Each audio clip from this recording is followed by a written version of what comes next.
Alright, today I'm going to be repairing my Maytag Bravos washing machine. Now keep in mind that the process I go through is going to be the same or similar on a lot of other clothes washing machines. They're all very similar. So even if you don't have a Maytag or a Bravos model, watch the video, it may help you out.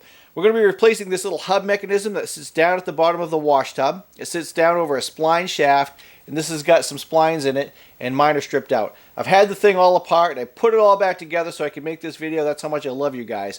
My washing machine's in my bathroom, so we're all going to head to the bathroom together, and the only thing I ask is that everybody wash your hands when we get done. Alright, let's get started. Let's go get this thing fixed so I can do some laundry.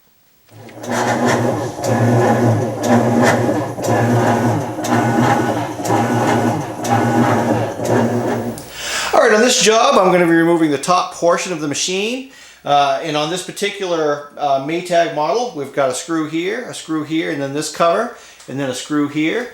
You're going to want to sort of inspect your model if it's not a Maytag Bravos, but it should be very similar. I'm using a 1/4 inch ratchet and a 1/4 inch socket and a small extension.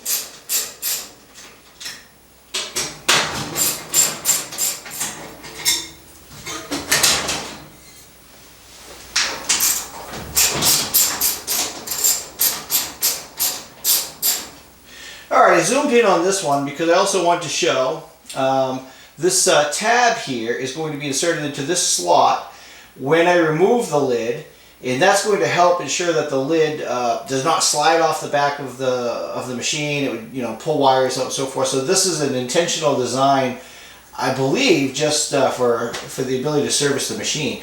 Alright, let me swing the machine around and then we'll remove the lid and continue on.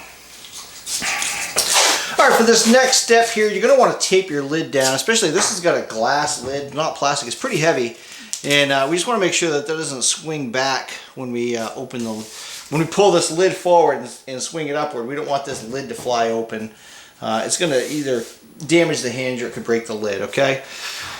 So, at this point, we need to slide this whole front piece forward, or this whole lid piece. I'm just going to go ahead and show you what that means. Like that, okay? We're going to lift up on it slightly. I'm trying to do this without banging the camera. Lift up on it, and then we're going to push back.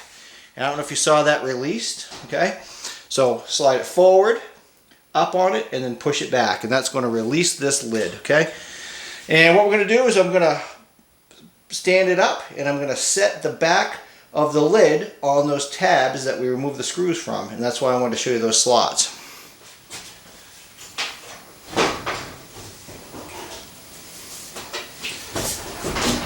And I'm going to adjust my distance slightly from the wall.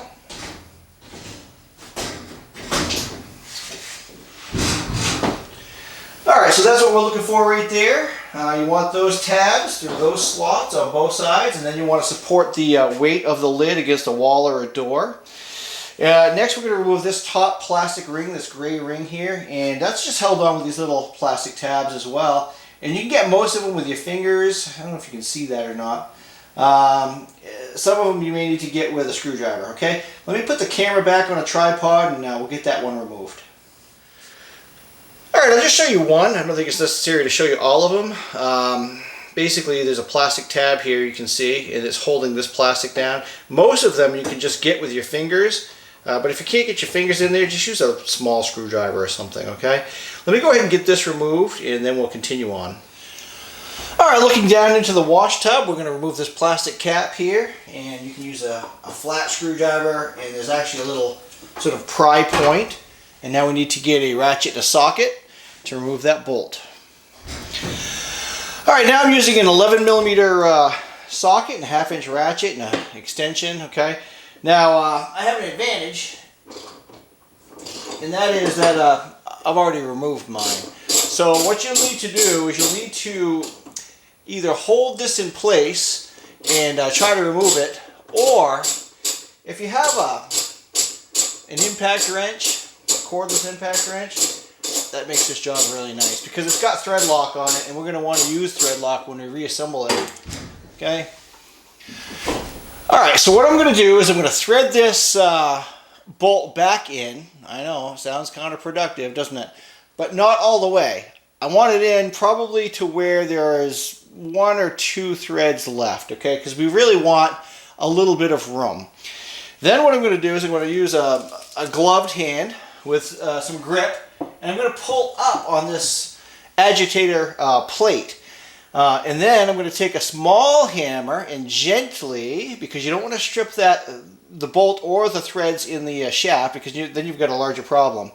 But what we're trying to do is break this wash plate free from the shaft, okay? So this is where people are using penetrating fluid and hot water and letting it set for 3 days. Well, I can't do that, okay? So the idea is, you know, let's say you wind this all the way in finger tight, and then we're going to back it out a couple of turns, right?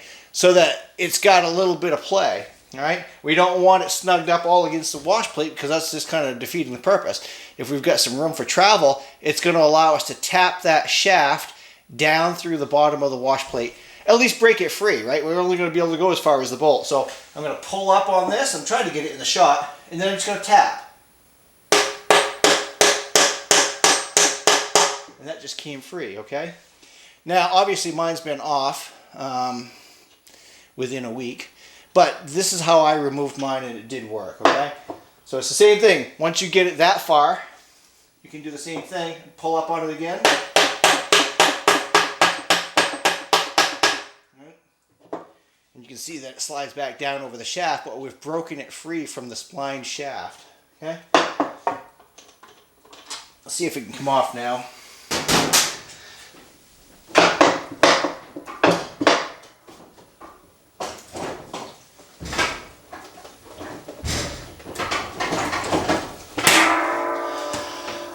I don't know if you saw that or if you saw the back of my head, but essentially wiggle it until it comes off, all right? Next, we are going to remove this whole tub mechanism, okay? But I want to show you something real quick. There was a clue when I removed that wash tub, which is why I wanted to show you that first. I could see that the plastic around this shaft was sort of brittle and almost looks like it had melted, right? And maybe it ground down would be a more accurate description of what it looks like. But I ran my finger around the shaft and I could feel that there's pieces of plastic sort of protruding up through.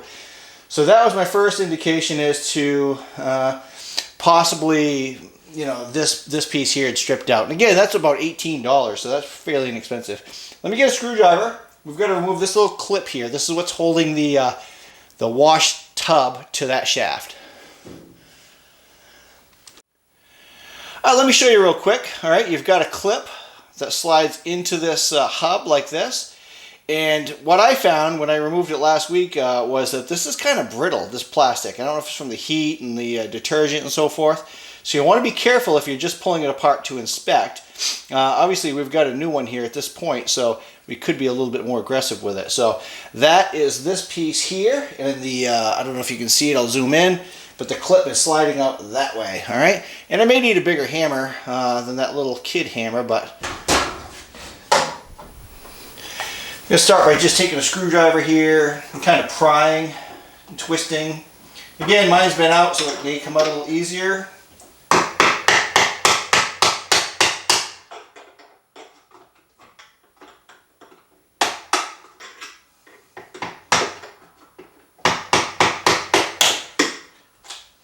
Alright, just going to go ahead and grab a hold of it. You might need to give it a wiggle and then pull up. Alright, next we need to remove all of these Phillips screws around the outside here of the hub. You can use a number 2 Phillips screwdriver. Fortunately, they're not that long, so it's not too bad. The other way you could go, if you have one, would be like a drill driver with a number 2 Phillips bit. And obviously, you want to be careful not to strip them out, but it's going to save you some time. The drill driver is definitely the way to go if you can. If you don't have one, obviously the screwdriver works as well. Okay, don't lose the screws. All right, let's go compare this part to the new part, and then we'll get things cleaned up a little bit down here in the wash tub as well. Alright, let's take a quick look. We'll compare. You can see this one basically has no splines left in it at all. Okay, so that's clearly the problem. Hopefully the shaft itself isn't worn too bad. I'm a little concerned about that because that would be a whole transmission at about $170. So this is what the new hub looks like. You can see that it's got splines in it.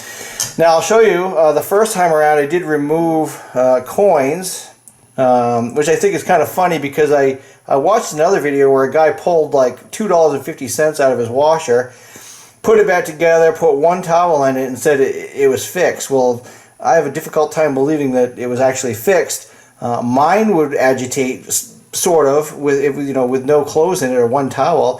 So I think that I'd have to go back and visit his video and see if that actually repaired. But you can see there's quite a bit of wear on these coins. All right, let's throw this thing back together and hook it up and try it out. All right, so I'm going to kind of breeze through the reinstallation here. Everything goes back in the reverse order. And I just want to kind of keep the video on the shorter side. So let me get this hub installed. Again, we're going to put these screws in. We're going to make sure that we don't strip anything or crack anything.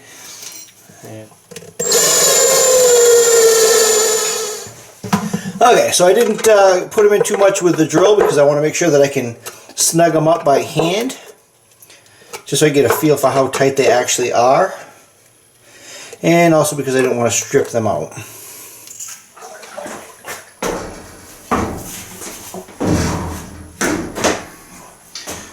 Okay, when you slide it down over the shaft, you're going to want to spin it a little bit to make sure that you get those splines lined up.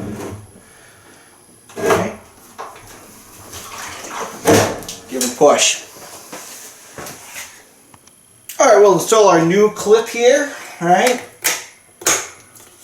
And I believe it's in all the way. I'm just going to give it a little tap to make sure.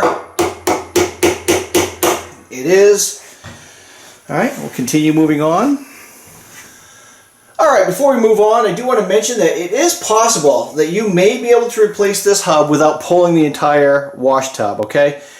I just thought it was going to be easier to get that off from the splined shaft, even though it was stripped out. It was just easier for me to do that. Now, you may be able to just remove those screws and get a screwdriver under there, especially if you don't care about breaking it, and just pull it out of there. So you can give that a shot if you want. It may save you a little time. I also think that it's important that you, see if we can get in the frame, inspect the splines on the wash plate as well as on this shaft. Now this shaft is part of the transmission. If there's any part of that that's stripped out, it's about $160. And this is about $70, right? So if you don't need a wash plate, certainly don't buy one. In our case, it was just the hub, okay? Now on this bolt, this is that 11mm bolt again. I'm going to use a little bit of thread lock, Loctite. Okay, it was on there to begin with, and obviously it's spinning, and you've got you've got detergent in there and everything, so you want to make sure it's in there nice and tight. So let me go ahead and use two hands and get some thread lock on there.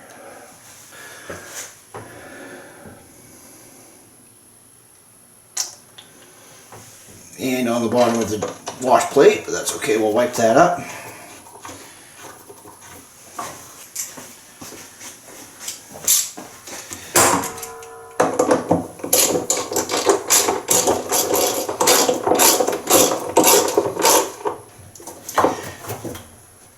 And this is going to go like this. It really can only go one way. And once you get it positioned, you want all of those snaps down over the little tabs like I showed upon removal.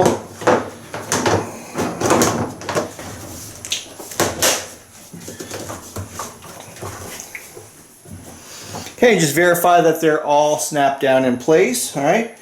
I'm going to reposition the camera, and we're going to drop our lid back down.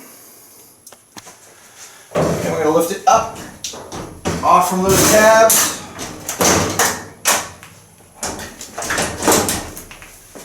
And get it centered. And again, remember, we're going to pull it out, let it sit down, and then push it back. Okay? Quick and painless. Alright, at this point I need to replace the screws on the back, hook it up, and test it out.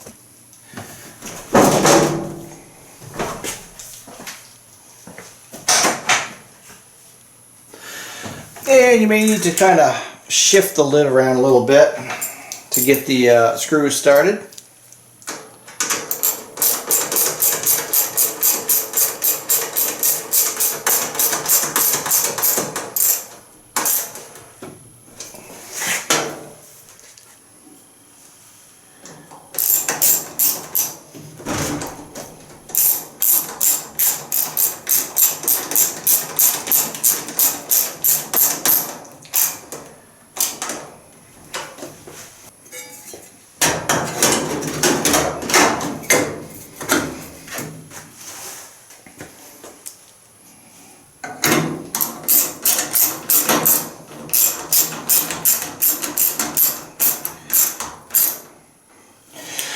Alright, let me get it hooked up, and I just read the instructions. We're going to have to calibrate this thing, so that's kind of a cool thing too on these machines I can show you.